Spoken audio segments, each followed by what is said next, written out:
성도의 자랑, 성도의 자랑이라는 제목으로 하나님 말씀 증거하겠습니다. 요즘 휴대전화를 다들 가지고 계시기 때문에 손목시계를 차지 않고 다니신 분이 많이 계실 겁니다. 예전에 대학생 때 시계를 찾는데요. 손목시계를 보통 왼손에 차는데 저는 그때 오른손에 찼습니다. 왜 오른손에 찾는가 하면 그냥 좀 다르게 보이려고. 제가 다른 염색을 하거나 이렇게 해서는 튀지 못하겠고 그래도 뭔가 좀 다르게 보이려고. 그래서 손목에 왼손에 손문을 차게 되면 이렇게 보죠, 보통. 근데 제가 오른쪽에 손목 시계를 차고 나서 어떻게 시계를 받는가 하면 이런 식으로 이렇게. 왜냐하면 다른 사람들이 봐줘야 되니까. 저 사람 오른손에다가 손목을 시계를 찼네? 그런 걸 봐줘야 되니까 과하게 이렇게 봤던 기억이 납니다. 어떤 분이 좋은 반지를 하나 꼈답니다. 번쩍번쩍 빛나는 반지인데 누가 좀 알아줘야 돼가지고 컵을 마셔도 손가락을 이렇게 들면서 마신다고. 어떤 자랑할 만한 것이 있으면 그것을 드러내고 싶어 하는 것이 사람의 마음일 겁니다. 오늘 본문을 보게 되면 바울 사도가 행한 자랑이 나옵니다. 우리 여기서 두 가지 질문을 던져볼 필요가 있는데요. 먼저는 무엇을 자랑했는가? 자랑의 내용입니다. 무엇을 자랑했는가? 또 그 자랑을 누구에게 하는가? 대상입니다. 우리가 세상의 것으로 자랑할 것은 없어도 우리도 마찬가지로 바울이 했던 이러한 믿음의 자랑을 가지고 자랑거리가 있어야 되겠죠, 당연히. 이 자랑을 하는데 그 자랑의 대상은 하나님 앞에 하는 겁니다. 세상의 자랑이라고 하는 것은 사람 앞에 하는 것이요. 우리 믿음의 자랑이라고 하는 것은 하나님 앞에서. 물론 이것이 사람에게도 본이 되고 영광이 되겠으나 우리의 모든 자랑은 기본으로 하나님 앞에서 이루어지는 것이라. 그러면 우리가 하나님 앞에서 또한 우리 자신에게 이 자랑으로 삼을 만한 것이 무엇인가? 오늘 본 말씀을 통해서 살펴보도록 하겠습니다. 첫째로 우리가 자랑할 만한 것은 주께 받은 은혜를 자랑하는 겁니다.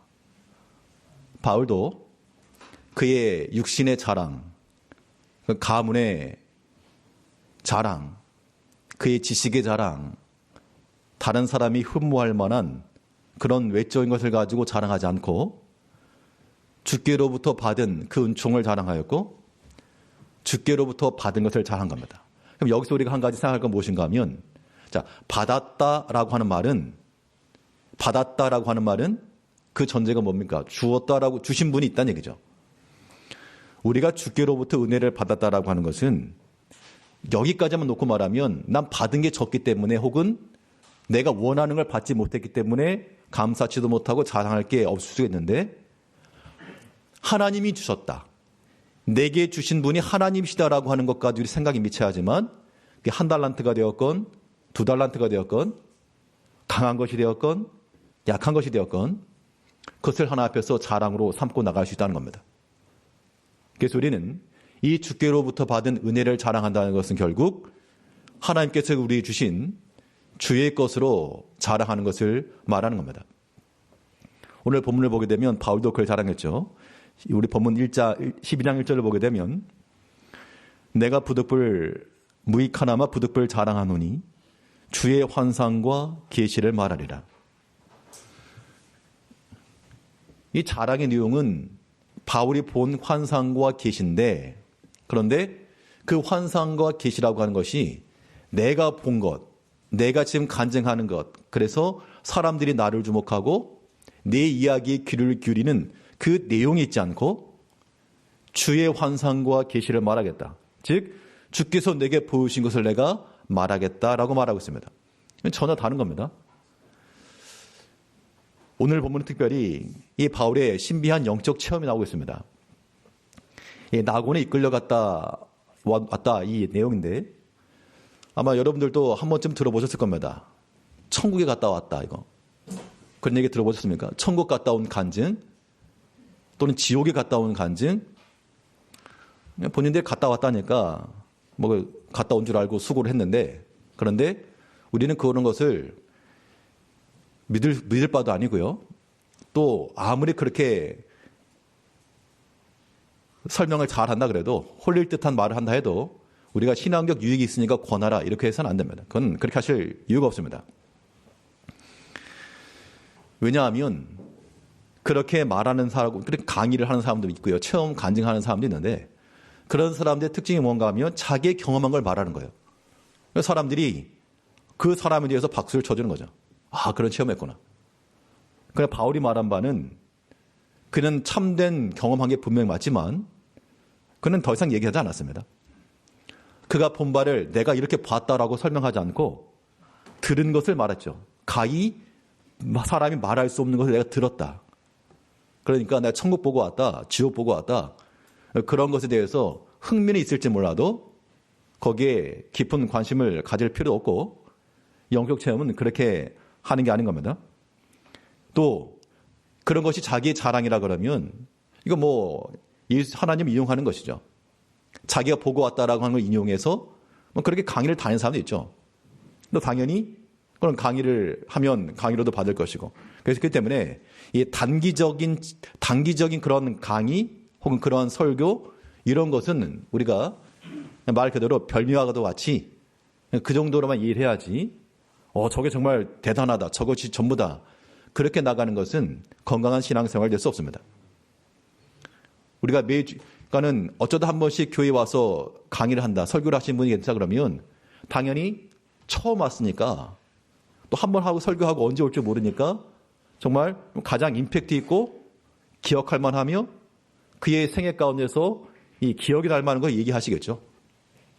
또 듣는 분들도 평상시와는 달리 뭔가 좀 그런 걸 원하실 겁니다.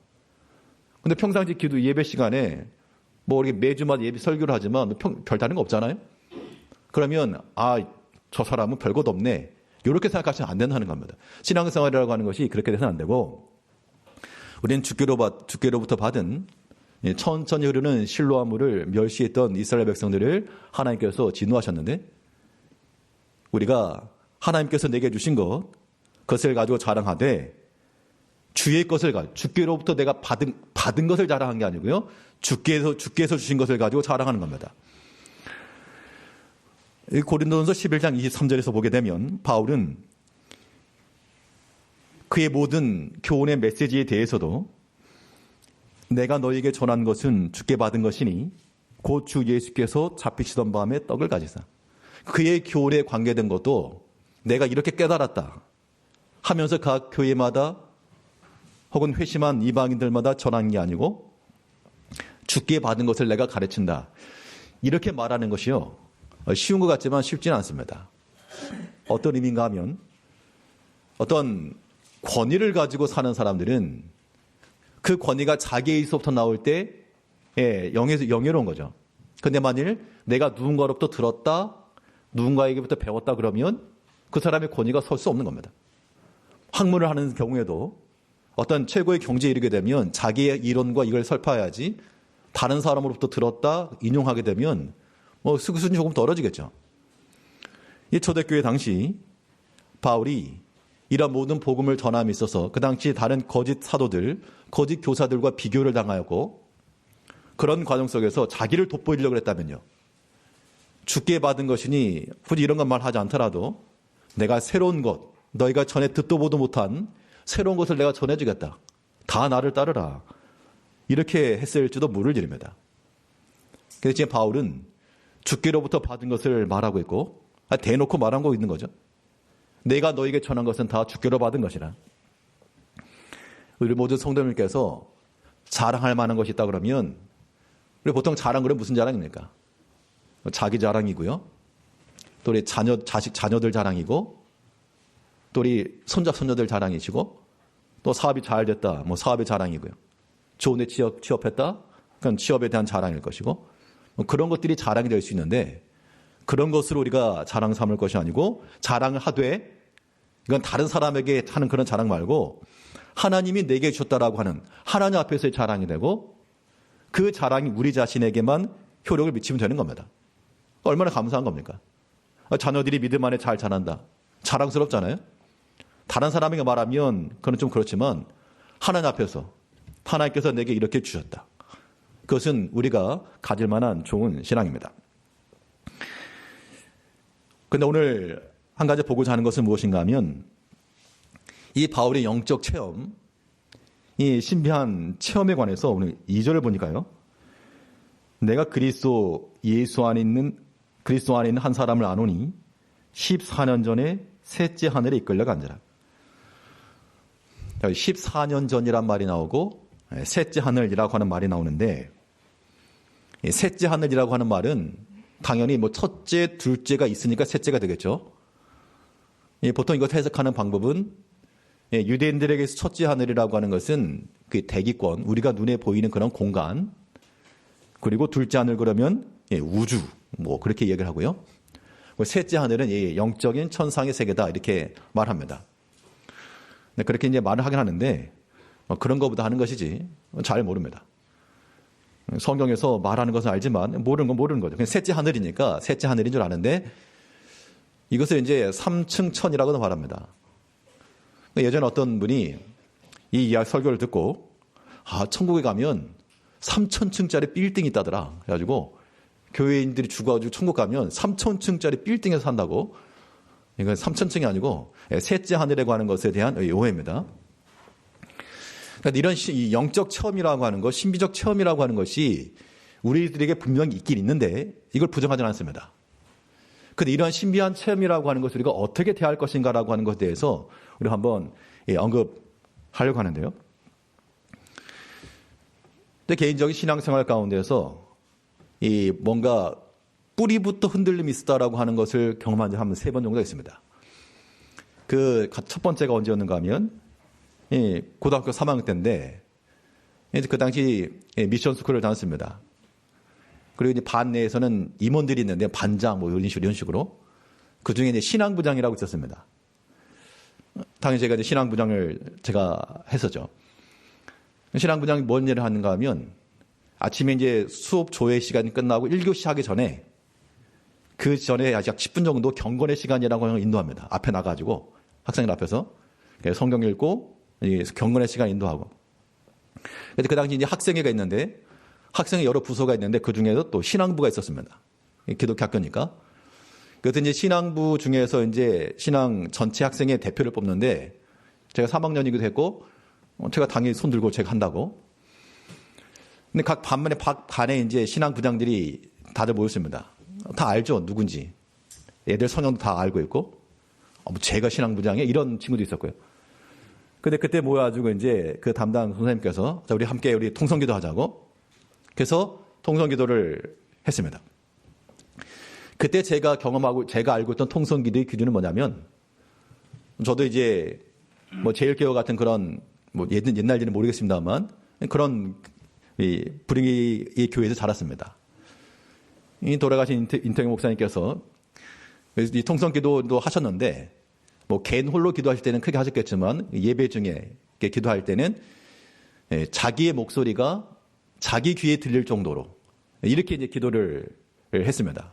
그러니까 통성 기도할 때도 뭐 이런 기도 말고 그러니까는 뭐 하나님 아버지 이런 식으로 다른 사람에게 방해가 되지 않을 정도로 그렇게 하는 것을 이제 통성 기도로 이렇게 해 왔는데 이제 그 학생회 모여가지고 기도를 하는데 정말 제도 신앙부장이 좀 행실에 있어서나 본이 되지 않아 보이는 그런 친구가 하나 있었는데 기도를 하기 시작하는데 정말 쥐야쥐야 하면서 바닥을 쳐가면서 그렇게 기도를 하는 걸 제가 옆에서 봤습니다.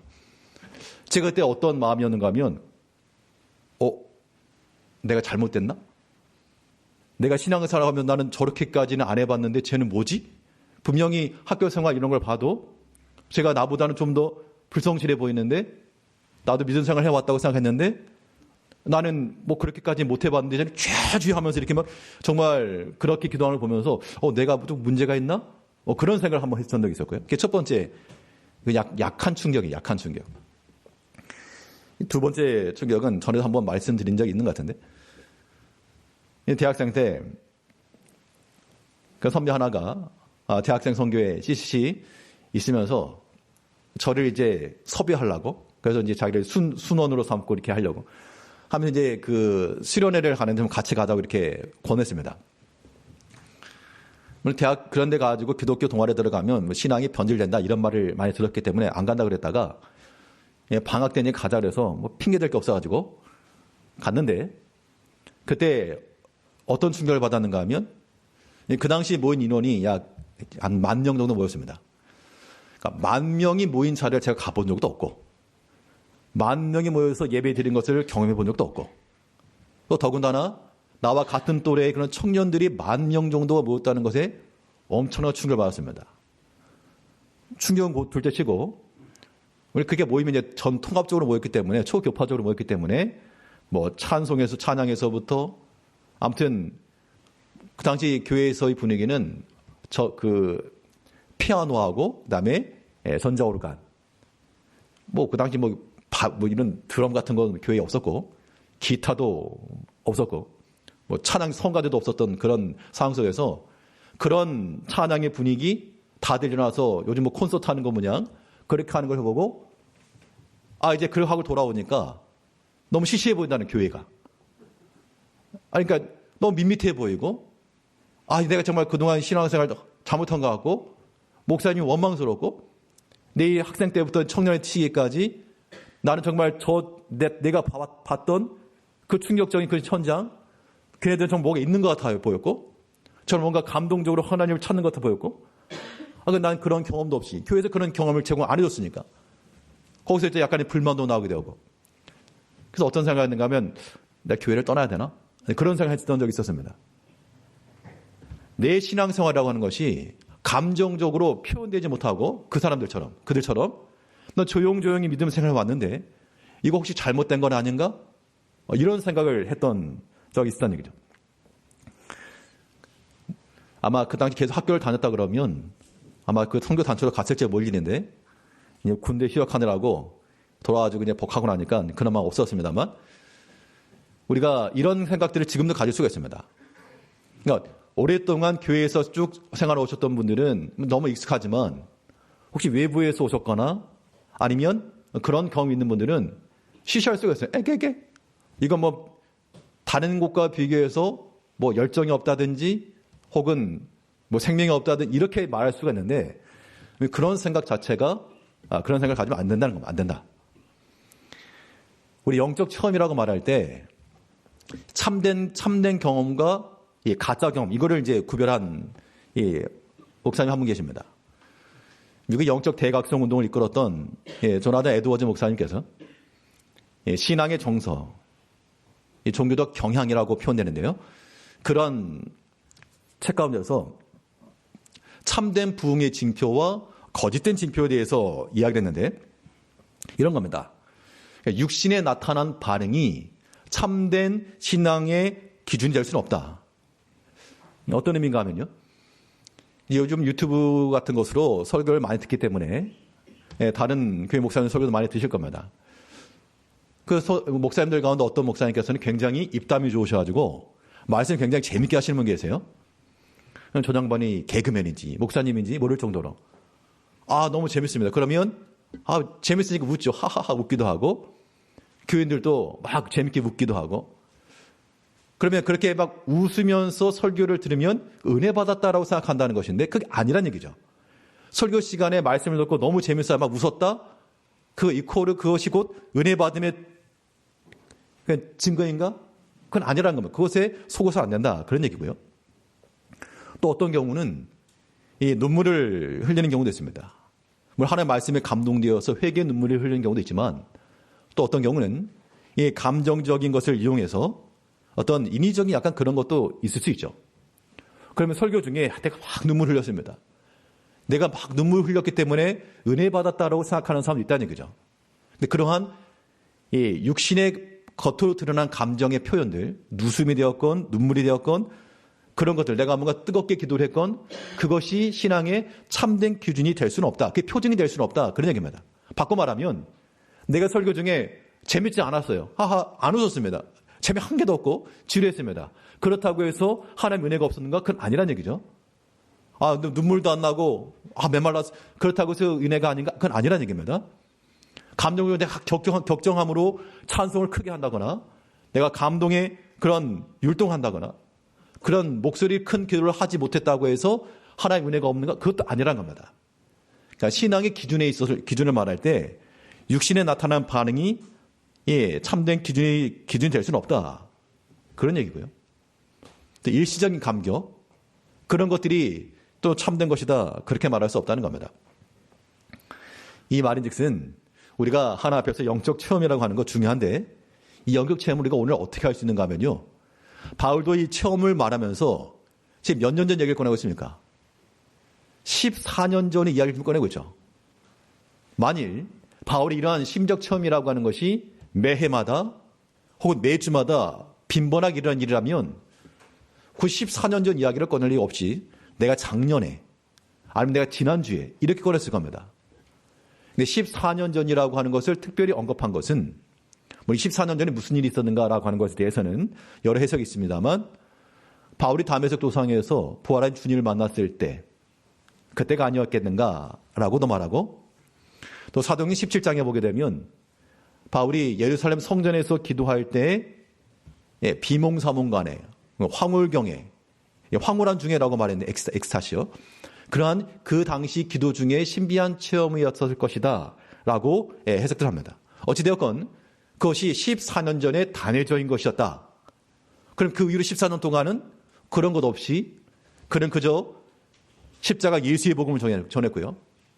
그가 각 교회마다 행했던 일은 그러한 특별한 심적 체험을 가지고 이거 있어야 된다, 그게 말한 것이 아니라 하나님의 말씀, 신구약 성경들, 모세와 율법과 선지자들의 그런 성경들을 가리켜서 그리스도를 전하였고, 그가 깨달은 하나님을 증거하였고, 여기 어떠한 격정적인 심적 체험은 없었어도 하나님의 은혜가 충만했다라고 하는 겁니다. 그렇기 때문에 결론은 이겁니다. 물론 교회적인 상황에 따라 가지고 어떤 데는 요란하게 하는 경우도 있지만요, 우리는 그렇지 않으니까, 그렇지 않다고 해서 이것이 문제가 되었다라든가 은혜가 없다라든가 그렇게 생각할 바가 전혀 아니라, 그러니까 우리가 얼마든지 적응을 할 수 있습니다. 적응을 할 수 있지만 우리 이런 것에 대해서, 그런 것에 이 참된 이 신앙의 기준이라고 하는 것을 그렇게 쉽게 생각하지 마시고, 하나님께서 우리에게 주신 것을 우리는 귀하게 여겨야 됩니다. 세상에 많은 부모들이 있지만 내 부모는 하나죠, 하나. 다른 사람과 비교해가지고 남의 집 부모님 비교해서 말하는 것은 아무런 지혜가 없는 겁니다. 하나님께서 내게 주신 내 부모이기 때문에 존경하는 것이고 귀히 여기는 것이고 사랑하는 것이죠. 하나님께서 우리의 교회를 주신 것도, 세상에 많은 교회들이 있고요, 여러 다른 많이 있습니다. 그런데 그런 다른 부모를 더 좋아하거나 더 마음에 두고 있으면 스스로 불행하잖아요. 기쁨도 없고. 교회도 마찬가지입니다. 우리 모든 제일교회 성도님께서 제일교회에 속한 우리 성도들을 서로 사랑하시고 교회를 또한 아끼시고, 그런 마음을 가져야 우리 마음 가운데 즐거움과 평안이 있지, 딴 데 가면 좋을 것이라 멀리서 보니까 좋은 거예요. 거기 가면 거기는 문제가 없겠습니까? 다 똑같죠. 그렇기 때문에 하나님께서 우리에게 주신 그러한 은혜의 도구들 수단으로 알고 귀히 여기되, 우리가 오늘 할 수 있는 신비의 체험, 영적 체험이라고 하는 것은, 바울도 마찬가지예요. 이 환상과 계시를 언제 봤습니까? 베드로가 하늘에서 이 보자기가 내려오는 이 환상도 마찬가지인데, 다 기도하면서 받은 거죠. 기도하면서 받은 거. 우리 성도의 기도라고 하는 것은 우리가 오늘날 할 수 있는 가장 좋은 영적 체험인 겁니다. 육체를 가진 사람이 영이신 하나님 앞에 나가서 그에게 구할 수 있고, 그의 음성을 들을 수가 있고, 그의 뜻을 분별할 수 있다라고 하는 것, 굉장한 영적인 신비의 체험인 겁니다. 그러므로 우리가 하나님 앞에 힘써 나아가 그 앞에 기도하고, 이 하나님께 우리 은혜의 수단을 주셨잖아요. 예배하는 것과 말씀 듣는 것과 이 모든 기도하는 것과 봉사하는 것과 이 모든 것이 우리가 하나님 앞에 받을 수 있는 은혜의 수단들이요, 그것을 통해서 우리가 받은 것을 자랑해 나간다는 겁니다. 혹여라도 바울이 이러한 신비적 체험 이걸 가지고 성령 세례란 이름하에 성령 세례를 받아야 된다, 불 받아라, 이런 식으로 그런 감정적 격정, 그것이 참된 믿음이라고만 생각하는 것은 오해시다 라고 하는 말씀을 드리고, 근데 중요한 거는 그러면 뭐 가만히 있는 게 다냐? 아닙니다. 가만히 있는 게 다가 아니고요. 우리가 비록 그런 외적으로 격정적인 그런 반응 아닐지라도 우리에게 신앙 고백은 나와야 됩니다. 우리 하나님의 말씀을 듣고 이걸 나의 신앙으로 고백할 수 있어야 돼요. 우리가 하나님께로부터 받은, 주님께로부터 받은 그 은총을 우리는 귀히 여기고 그것을 자랑해야 됩니다. 그러니까 이것이 한 달란트냐 두 달란트냐 그걸 가지고 자랑한다는 게 아니고 뭐 큰 교회냐 작은 교회냐 이게 자랑이 아니고요. 주님께서 내게 주셨기 때문에, 주님께서 내게 맡기신 내 우물과도 같은 곳이기 때문에 우리가 그것을 귀히 여기고 감사한다는 겁니다. 하나님께서 우리에게 주신 모든 은총들, 이것을 귀히 여기시고 또 그것을 자랑하시고, 사람에게 자랑할 게 아니라 하나님 앞에 섭니다. 주의 것으로 자랑할 줄 아는 우리가 되어야 됩니다. 우리 주께로부터 받은 은혜를 자랑하는 것인데, 이 은혜를 그럼 어떻게 받는가? 하나님께서 우리에게 은혜를 주시는 방법은 단순해서 성경용어로 말하기는 겸손한 자에게 은혜를 주신다고 그랬죠. 당연히 겸손함을 가지고 자랑해 나가야 됩니다. 바울이 오늘 본문에서 이 겸손함을 가리켜 뭘 말했는가 하면 나의 약한 것이다 라고 이렇게 얘기를 했습니다. 우리 본문 12장 5절 말씀에서는 나를 위하여는 약한 것들 외에 자랑하지 아니하리라. 자, 약한 것이라고 하는 것을 자랑했다라고 말하는데 약한 게 왜 자랑이 될까? 사실 우리는 약한 것이 사람들의 공개되는 것을 꺼려합니다. 물론 성도님들이 알게 되면 걱정하실까 봐 우리가 말을 서로 안 하시는 경우도 있죠. 이런 걸 알면 뭐 개인의 일이 되었건 가정 일이 되었건 교인들이 근심할까 봐 걱정할까 봐 이를 얘기하지 않는 것도 있고, 또 한편으로는 우리 약한 것을 드러내고 싶지 않은 그런 마음들이 있다는 겁니다. 사람이니까. 근데 바울은 이 약한 것들을 자랑했다는 겁니다. 근데 이 약한 것 자체, 나의 부족한 것을 자랑했다라는 것이 아니고 결국에 내 약함이라고 하는 것은 내가 할 수 없다는 건 그런 얘기죠. 내 힘과 내 능력으로 행할 수 없다라고 하는 그 고백이 약한 것을 자랑한다는 겁니다. 결국 우리의 이 낮은 마음, 하나님 외에는 어떻게 나를 도울 수도 없고 내가 의지할 수도 의탁할 수도 없는 그런 자리에 나아가게 됐을 때, 그때 우리가 그것으로 하나님 앞에 나가는 것인데, 그런데 하나님께서는 신비하게도 그런 낮은 마음, 그런 겸손한 마음에다가 은혜를 부어준다는 겁니다. 그래서 우리는 이렇게 생각하셔야 됩니다. 우리 성도님들이 다들 말씀 안 하셔도 각 개인적으로나 가정적으로 어려움들이 많으실 겁니다. 그러면 왜 하나님께서 내게 이런 고통을 주시는가? 내가 뭔 잘못을 했는가? 이렇게 나가면 안 돼요. 우리가 뭘 잘못해서 어려움을 당한 게 아니고, 그러니까 결국에 하나님께서 우리에게 요구하시는 바는 바울의 신앙 고백과 똑같은 겁니다. 바울이 복음을 전하다가요, 만사형통이 돼가지고 가는 곳마다 다 복음이 전파되고 사람들이 열렬히 환영하고 그러지 않았습니다. 그가 선한 마음을 가지고 복음을 전했지만 고린도 교회 보십시오. 많은 문제가 있었죠. 또 그 복음을 전할 때마다 괴악한 사람들 찾아와가지고 몽둥이질을 하고 쫓겨가고 많은 매를 맞고 굶주리고 춥고 헐벗고, 뭔 잘못을 해가지고? 잘못해서 그런 경험을 당한 게 아니라 바울이 복음을 전할 때마다 그런 일들을 겪게 되었을 때 바울의 신앙 고백이 무엇이었습니까? 우리가 이런 어려움에 처한 것은 결국 뭐 하라고? 내 능력으로 되는 거 아니다. 내 힘과 내 실력으로 이 복음 사역이 된 거 아니다. 그거 고백하게 하라고 하나님께서 그런 어려움을 주셨다는 겁니다. 하나님은 의리하라, 그런 얘기죠. 우리 고린도후서 1장 9절 말씀을 보게 되면 우리 마음에 사형 선고를 받은 줄 알았으니 이는 우리로 자기를 의뢰하지 말고 오직 죽은 자를 다시 살리시는 하나님만 의뢰하게 하십니다. 그러니까 복음을 전하면 당연히 바울이 모든 걸 다 버리고 나갔습니다. 하나님께서 형통한 길을 인도해 주셔야죠. 그런데 가는 곳마다 반대를 만나고 또 자기 민족들은 더 격렬히 반대를 하고 또 사형 선고를 받는 것 같은, 더 이상 소망이 끊었다는 얘기입니다.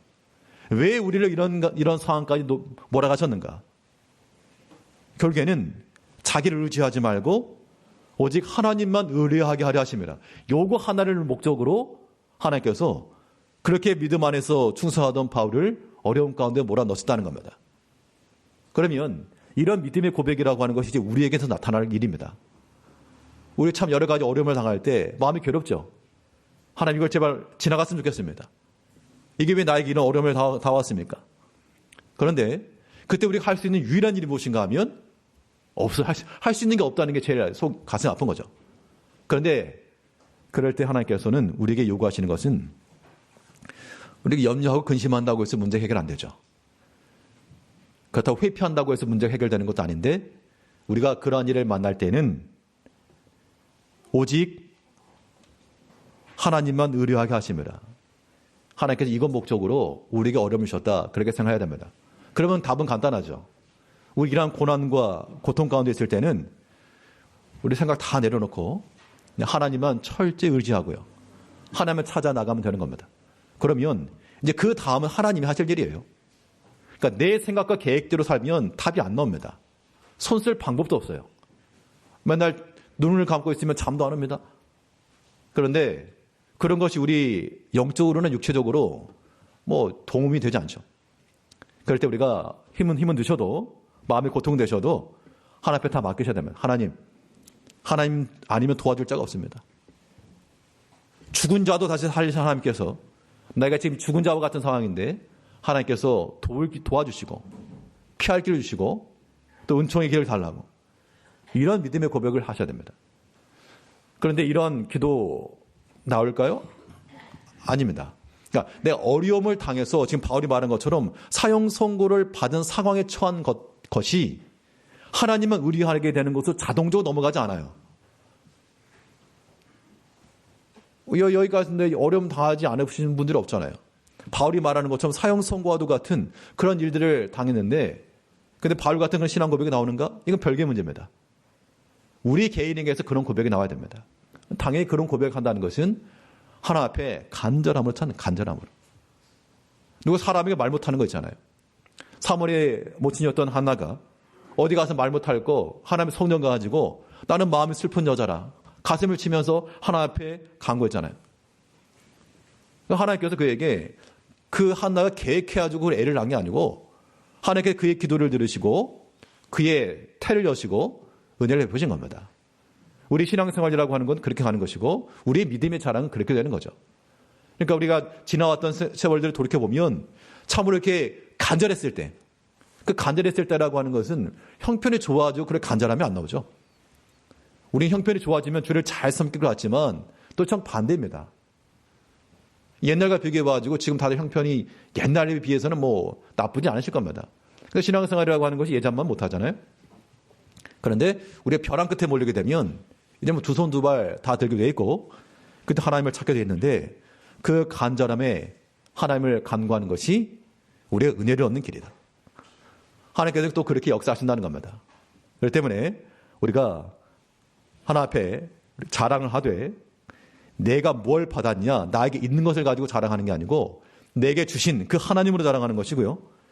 또 하나님께서 우리에게 주실 때에는 겸손하고 또 마음을 낮춘 자들에게 은혜를 더하시니까 우리의 겸손함과 우리 낮은 마음을 가지고 자랑해야 됩니다.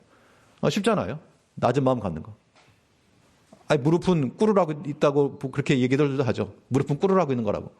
꼿꼿하게 버티지 말고 반응하지 말고 하나님 앞에서 우리가 무릎 꿇고 하나님 앞에 엎드리고 산자와 죽은 자 사이에 판단하시고 힘이 되시는 내 편이 되시는 하나님밖에 없습니다. 오직 죽은 자도 다시 살리신 하나님이신데 그 하나님께 내 역사해달라고 우리 간구하는 겁니다. 그 믿음이 우리로 하여금 하나님 앞에 자랑되는 겁니다. 부활신앙이라고 하는 그런 거예요. 아브라함 이삭을 바칠 때에도 그냥 우리가 듣기로는 이삭을 바쳤다고 말하지만 실제로 우리에게 그렇게 하라 그러면 다들 못하실 겁니다. 아들, 딸, 손자, 손자 얼마나 애끼시는데. 그런데 아브라함은 그가 비록 죽을지라도 도로 살리실 것을 믿었기 때문에 그 믿음이 있었기 때문에 그 순종의 자리에 나간 거죠. 이제 우리가 하나님 앞에서 주께서 우리에게 주신 그 은총을 귀히 여기고 그것을 하나님 앞에 감사하며 그것을 자랑으로 삼고 나갈 수 있는 우리가 되어야 되겠습니다. 또 우리가 무엇을 자랑으로 삼을 것인가? 바울은 하나님 앞에서 그가 받은 모든 은혜를 다 쓰지 않고 그것을 절제한 것을 또한 자랑으로 삼았습니다. 우리가 주를 위해서 인내하고 절제할 수 있을 때 받은 건 있는데 이 받은 걸 내가 나를 위해 다 쓰지 않고 주를 위하여 절제하는 것도 우리가 하나님 앞에 자랑이 되는 겁니다. 하나님 앞에 자랑이에요. 오늘 보면 12장 6절을 보게 되면 내가 만일 자랑하고자 해도 어리석은 자가 되지 아니할 것은 내가 참말을 합니다. 그러니까 지금 바울이 자랑의 내용이라고 하는 것을 사람들이 들어주냐 안 들어주냐 그걸 가지고 말한 게 아니고 내가 지금 참된 걸 말하고 있는 거죠. 진실한 마음 가운데. 그러니까 사람들이 거짓 교사들의 손동에 받아가지고 자기를 오해하고 반대하고 적대적인 마음을 갖는 사람들이 있었는데 그래도 바울은 나는 하나님 앞에서 참된 말을 하고 참된 행실을 하고 있다. 진실함 가운데 나가고 있다 그 얘기입니다. 그 진실함이라고 하는 것이 우리가 주를 위해서 우리 육체를 제어하는 것이고 우리의 모든 생활을 절제하는 것이고요. 이것이 또 하나님께서 기뻐하실 만한 하나님 앞에서 우리 성도의 자랑이 된다는 겁니다. 우리에게는 참된 삶, 참되다라고 하는 걸 진실한 것으로 이해하게 되면 진실한 마음, 진실한 행실 이런 것이 우리 가운데서 쭉 유지가 되시려면 이 깨끗함이라고 하는 것은요. 그 한 번 깨끗했다고 해서 영원하지 않습니다. 우리 각 가정이나 자기 개인적인 방이나 청소를 열심히 하시는 분들은 항상 청결하겠지만 한 번 청소했다고 깨끗한 게 아니라 아무것도 안 해도 어느 순간 지저분해져 있죠. 그걸 깨끗한 상태를 유지하는 길이 뭔가 하면 계속해서 정리하는 데 있습니다. 그러면 어질러져도 정리가 되는 거죠. 우리 마음이 거룩함과 경건함에 나가는 것도 마찬가지입니다. 우리가 한번 무슨 큰 은혜를 받아가지고 한 번에 다 끝나는 것이 아니라 우리가 들은 말씀을 기억하고 그 말씀을 유념하고 우리 모든 행실을 삼가 행할 때 그때 우리 삶 가운데 참된 것이 사라지지 않고 지켜지는 겁니다. 이러한 진실된 것이 하나님 앞에서 우리의 성도의 자랑되는 거죠. 히브리서 2장 1절 말씀에서는 그러므로 우리는 들은 것에 더욱 유념함으로 우리가 흘러 떠내려가지 않도록 함이 마땅하니라. 하나님께서 우리에게 보신 은총들이 많은데 참 우리 지나온 경험상 의하면 하나님께서 내게 베푸셨던 은혜를 내가 탐심 때문에 욕심부리다가 혹은 불충성해서 다 상실해버리는 때가 있다는 겁니다. 너무 아깝죠. 하나님께서 분명 우리에게 은혜로 주신 것인데 이것을 내가 다 유념하지 못하고 잘 지키지 못해가지고 흘러 떠내려가 버렸다. 너무 속상하다는 겁니다. 그러면 우리는 하나님께로부터 받은 이것이 우리에게서 무효화되지 아니하도록 그 받은 은총들이 그 은혜들이 없어지지 않도록 항상 유념하시고 말씀 듣는 것도 마찬가지입니다. 하나님의 말씀을 듣고 마음 가운데 감동이 되거나 하나님의 은혜가 되었으면 이것을 계속해서 묵상을 하고 또 주중에라도 그걸 반복해서 우리가 묵상하는 거 굉장히 필요합니다. 하나님의 말씀은 이 반복해 듣는 게 굉장히 중요한데요. 그래서 오늘 우리가 할 마음만 있으면 얼마든지 하나님의 말씀을 반복해서 들을 수가 있습니다. 그러면 신기하게도 하나님께서 우리 마음 가운데, 심령 가운데 은혜를 주셔요. 한 주간 살아가시면서 우리가 여러분들 그 핸드폰 가지고 유튜브도 많이 보실 건데 다른 즐거움이 많이 있지만 하나의 말씀 들으시고요. 또 반복해서 한번 들어보시고요. 그러면 들리지 않던 것도 들린다니까요. 그 마음을 사모하는 마음을 가지고 있는 백성들에게는 하나님께서 말씀을 주시는데 그 말씀이 내 인생의 길에 있어서 길이 될 수가 있고 그 말씀이 내 마음 가운데 평안을 끼칠 수 있다는 겁니다. 하나님께 그렇게 역사하시는 겁니다. 그것이 우리 가운데 자랑이 되는 거죠. 우리 마음이 참된 마음으로 진실한 마음으로 만들어 가야 되는데 근데 이거 주를 위해 절제한다라고 하는 것 오늘 본문에서 한 가지만 살펴보게 되면요. 바울은 자기 자신을 위해서 이걸 사용하지 않고 자기를 먼저 우선하지 않았다는 겁니다. 본문 1절에서 말하기를 12장 1절에서 무익하나마 내가 부득불 자랑하노니 내가 하려고 한 게 아니고 어쩔 수 없이 내가 자랑했다라고 말을 했고 여기 덧붙여가지고 또 하나 중요한 게 무엇인가 하면 마지막 6절입니다. 그러나 누가 나를 보는 바와 내게 듣는 바에 지나치게 생각할까 두려워하여 그만두노라. 자, 그만두노라 이 말이 내가 열심히 봉사하다 그만두노라 이거 말고요. 내가 어떠한 지금 바울이 하고 싶은 말이 있다는 거 아닙니까? 자기를 오해하고 있던 교인들에 대해서 자기 입장을 표현하고 싶고 내가 너희 앞에서 조금도 부끄러울 것도 없는 참된 사도다라고 하는 것을 변증하고 싶다는 겁니다. 할 말이 많았다는 얘기예요. 그런데 그 말을 하려고 부득불 자랑한다라고 말했지만 그러나 마지막에 가서는 내가 그만두겠다. 그만두면은 뭐 나타나는 게 없잖아요. 그러니까 사람들이 뭐 바울 거짓말장이라고 말할 수 있을지 모르지만 그러나 그 말을 해서 성도들에게 유익함이 없을 거라 판단했기 때문에 내가 그만둔다. 우리 성도님들께서도 이 교회 생활 가운데 하다 보면 때로 내가 말하고 싶을 때가 있죠. 내가 변호하고 싶을 때가 있다. 자기 자신을 변호하고 싶을 때가 있다는 겁니다. 내가 틀리지 않았다. 내가 옳다라고 하는 것을 말하고 싶을 때가 있죠. 그래도 그럴 때라도 그렇게 말해서 은혜를 끼치고 덕이 된다 그러면 우리가 지혜롭게 할 것이지만 그런 것이 도리어 다툼이 되거나 분쟁이 되거나 싸움이 되거나 그렇게 될 것 같다고 생각이 들면 도중에 내가 그만두노라 할 줄도 알아야 됩니다. 이것이 주 앞에서의 절제하는 것이고 하나님께서 그것을 기뻐하신다는 겁니다. 그런 것들이 우리 성도들 가운데 자랑이 돼야 돼요. 하고 싶은 말 다 해가지고 내 속이 시원하다. 그것은 절대로 만족이 될 수가 없습니다. 그렇게 해서 하나님께서 우리에게 은혜 주시는 게 아니기 때문에 그렇죠. 우리의 신앙생활 하다 보면 이런 때는 있을 수가 있으나 우리가 성경을 배운다는 것은 단지 지식으로 하는 게 아니고 우리 이렇게 행하자는 거 아닙니까? 그러니까 바울처럼 말하고 싶은 게 가득 차서 내 속에서부터 말이 이렇게 나왔다가도 그러나 내가 그만두노라 라고 하는 모습도 우리 성도들 가운데 있어야 되고요. 이것이 주를 위해서 절제하는 겁니다. 이것이 하나 앞에서의 자랑이라는 겁니다.